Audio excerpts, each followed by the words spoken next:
Hi, I'm Nancy Harkness, a romance author, and this is Writer Unedited number 99, where I just sit at my writing desk and talk about whatever's going on in my writing life and sometimes my personal life too. And if you miss a live, you can always find it on my YouTube channel. Link in the comments below. Dave is here. Yay. Oh, another viewer. Please say hi, other viewer, whoever you are. I like to know who I'm talking to. So please ask questions in the comments. I don't have anything very significant to talk about, really, so I'm hoping you'll have questions. Life is settling back to normal after the big wedding. As you can see, no more fingernail polish. Why don't I wear fingernail polish? Because when you type as much as I do, it just chips off. That's what happened. It chipped off a couple of fingers, and I was like, okay, gone. Also, I'm very lucky. I have very strong, healthy nails, so I don't really need the added strength of polish, although it looks very pretty. I still have my pedicure. Not that anybody sees it but me, but that's okay. I apologize for not posting more wedding photos. I meant to, but when I got home from the wedding, I was functioning on adrenaline for about 3 days, and then I just crashed.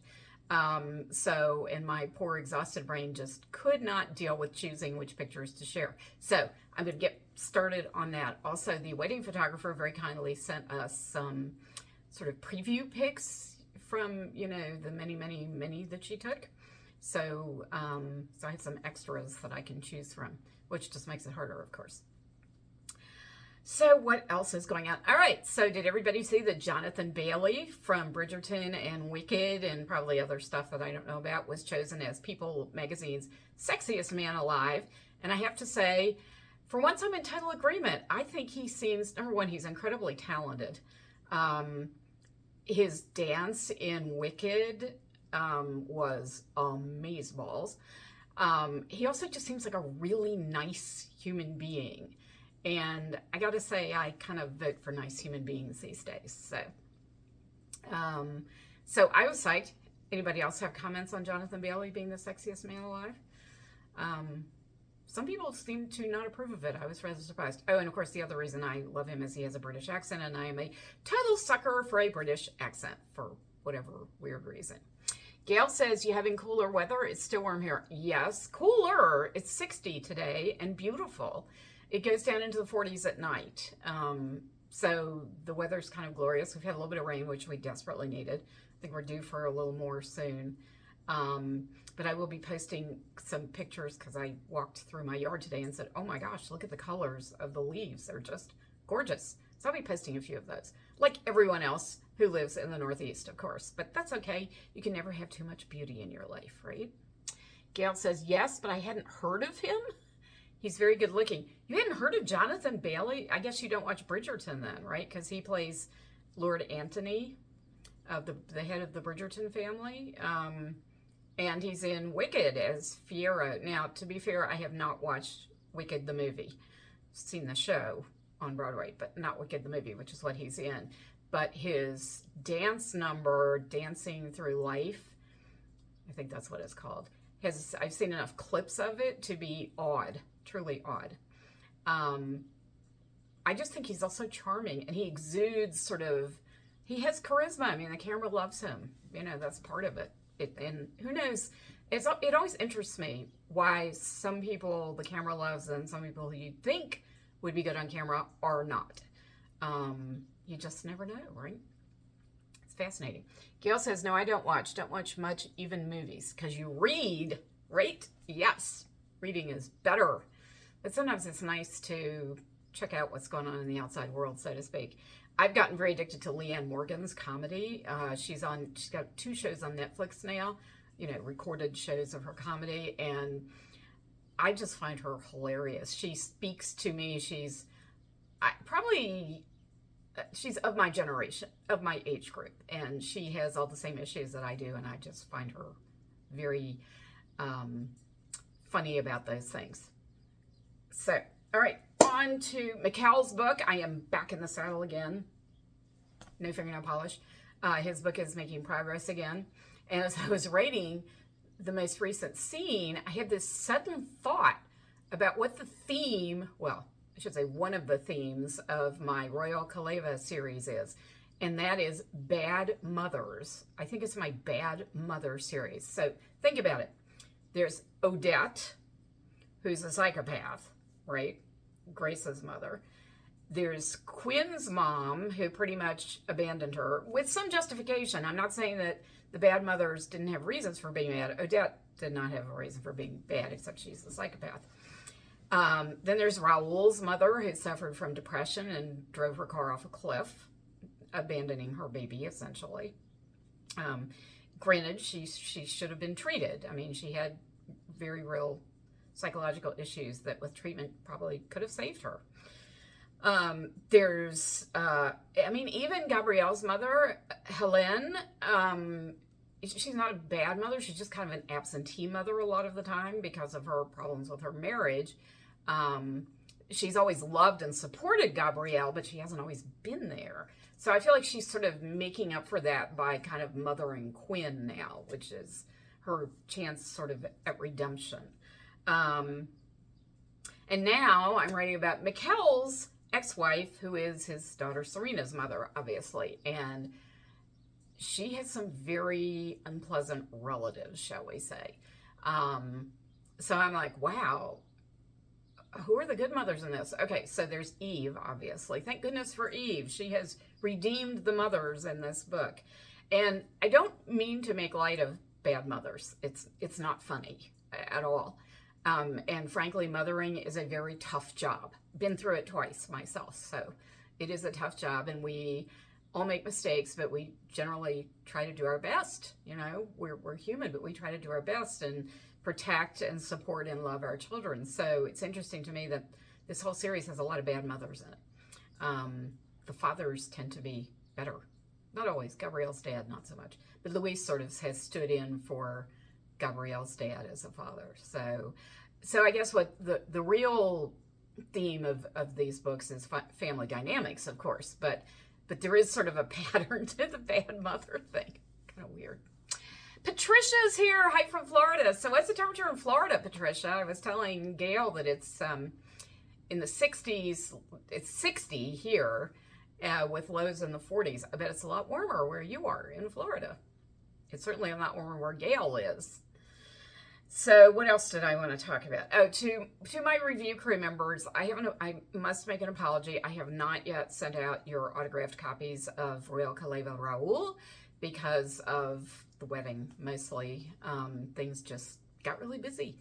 All for a good reason, a very happy reason, but I'm a little behind schedule. But I will start sending them out this week. I don't send them all out at once because there are a lot of them and they're heavy to get to the post office, but they'll start trickling out, I promise. So my apologies. I'm so sorry about that. Okay, so there was a little delay, but because my audio publisher just took a while to record it, I guess. To be fair, I didn't get the book to them as quickly as I wanted to or as they wanted me to. But Royal Caleva Raoul is available in audio now. And I have 9 codes that I can give to anyone who requests, well, to the 9 people who request it, for a free audio book of Royal Caleva Raoul. So if you would like a free audiobook of Royal Caleva Raoul, and you are one of the first 9 people to request it, DM me, direct message me, or email me, either one. Either way is fine. And if you grab one of the first 9, I will send you the code and how to put it in. I was actually really pleased because, in fact, right before I started this live, I got an email from a reader telling me how much she loves the narrator of the Royal Caleva series. I think he's good. I had requested him for, after he did Gabrielle's book, I had requested that he do all of the rest of them, and so far they've been able to give him to me. So so it's the same narrator for all 3 books. He did Raoul's as well, and I hope he will also do Mikkel's, frankly. So grab that, or let me know if you would like to grab that. Okay, so now it's bragging time. I got to brag, and let me go get the right book to brag about.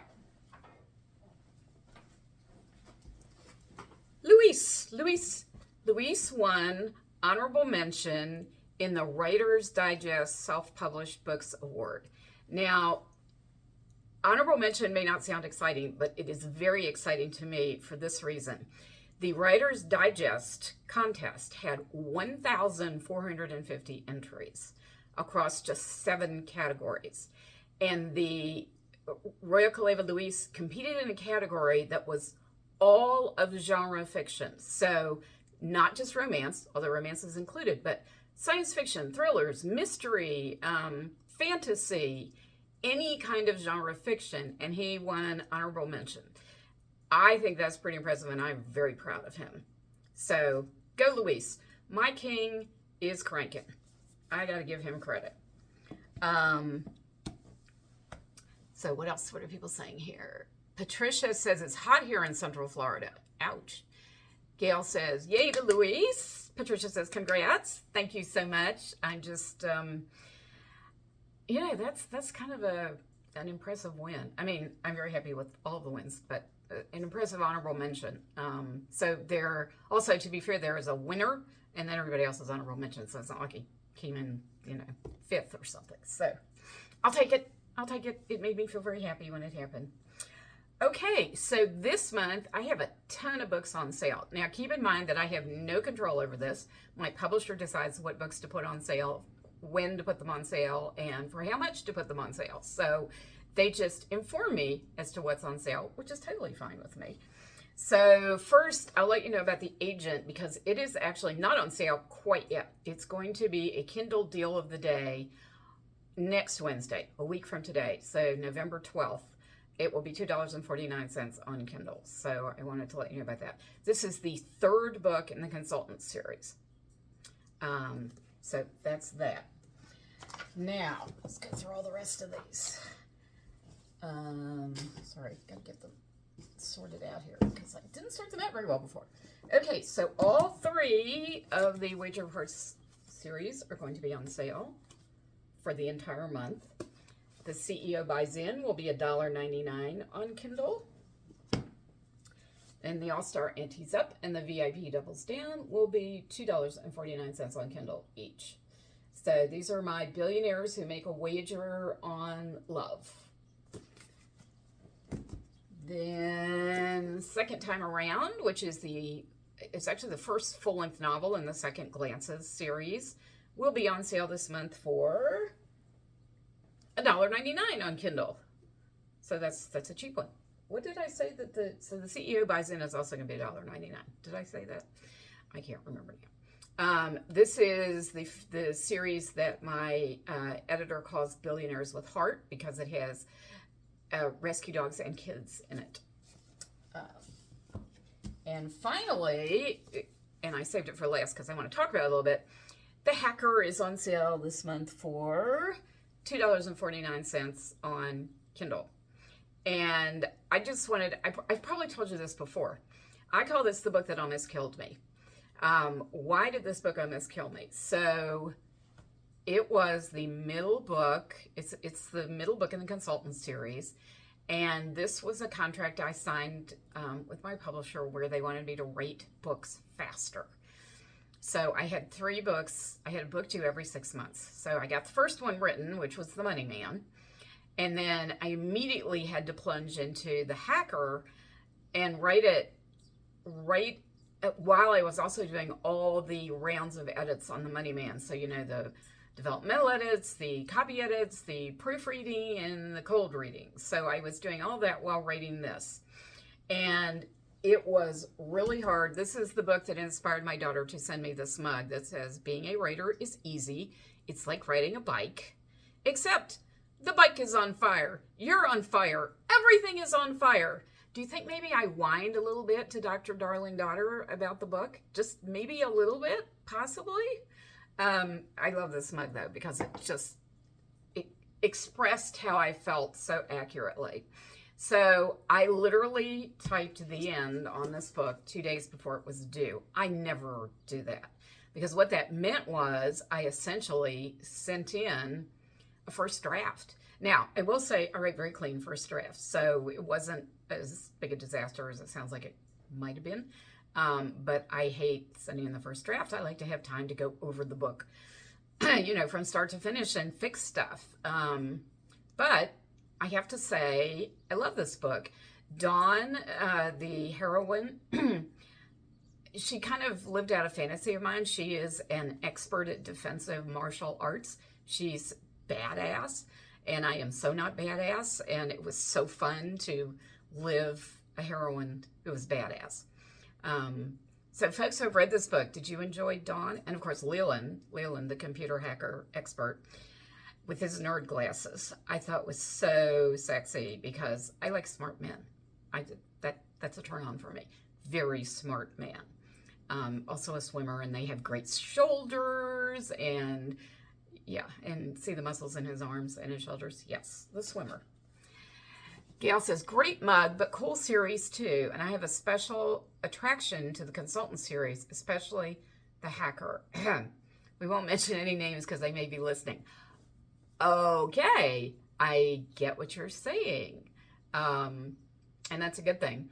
Other people really got a kick out of the consultant series because the money man, the first book in the series, the hero, is an accountant, a sexy accountant. And I've had many accountants or accountant adjacent people say to me, who knew that you could make an accountant sexy? Because nobody thinks they're sexy, right? So I got to admit, I kind of got that idea from the Ben Affleck movie that was called The Accountant, in fact. And I just thought, why can't an accountant be a hero? I mean, why not? So yeah, I've had a lot of people have kind of the same reaction, Gail, only to the money man. Okay, so what else? That's it. Except that, excuse me, next week's live, so that's on November 12th, will be at 7 p.m. because I have book club in the afternoon, and of course I don't want to miss talking about books because that's so fun. So I will see you guys at 7 p.m. next week, which is always fun because there are people who can't come, during the day because they have jobs. So I get to see them in the evening, which I enjoy. So I hope you all will join me then. Nobody had any questions for me, huh? Come on, guys. So for next week, here's your assignment. You have to think of one question to ask me. Just one. And it can be about anything you want it to be. But I need questions. Although I do have a topic to talk about next week. I just couldn't do it this week because my brain is still not quite 100% functional. But there's something that I really kind of want to ask you about for next week. So don't miss it. You guys don't do anything I wouldn't do. Love you all for being here. Take care. Bye.